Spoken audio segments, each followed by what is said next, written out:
Shalom pemirsa Live Channel yang dikasihi Tuhan. Kembali lagi dalam program kesayangan kita, Biji Sesawi bersama saya, Anto Raja Gugup.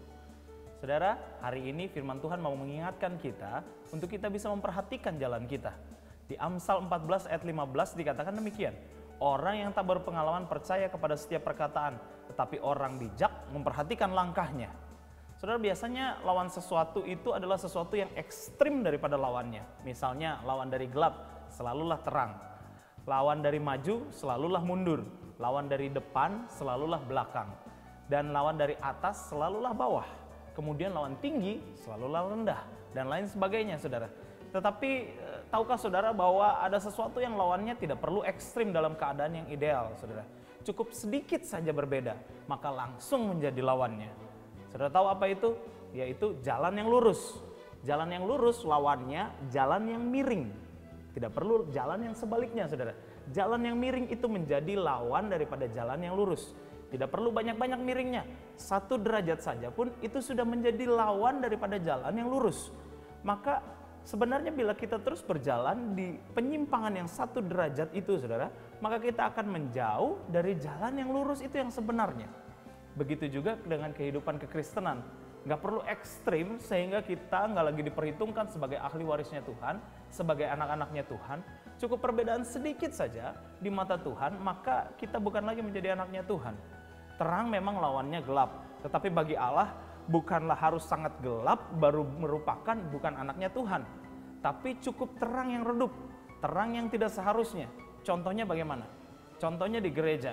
Terangnya begitu bersinar, dia begitu menjadi berkat bagi gerejanya. Tetapi begitu bertemu dengan masyarakat, bertemu dengan keluarga, terangnya mulai redup. Begitu di tengah-tengah keluarga, terangnya hanya terlihat sedikit, tidak membantu keluarganya, ada amarah di keluarganya, tidak menjadi berkat bagi keluarganya, saudara. Dan kemudian juga atau juga sebaliknya, terangnya bersinar di luar sana, menjadi berkat bagi banyak orang di luar sana, tetapi di gereja tidak menjadi berkat.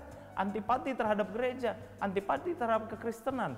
Saudara, ada orang-orang yang malas berdoa, mudah emosi, malas untuk beribadah.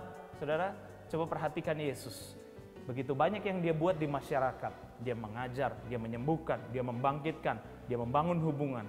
Saat masuk ke sinagog, ke baitnya Allah, dia juga tetap mengajar dengan kerasnya. Dia mengajar di sinagog-sinagog dengan kerasnya. Apa yang Yesus lakukan itu sama antara kehidupan bermasyarakat dan kehidupan bergereja. Sama-sama menjadi terang. Saudara, penyimpangan yang dapat terjadi apabila kita mulai menganggap remeh firman Tuhan. Maka pada saat itu kita tengah berlawanan dengan jalannya Tuhan.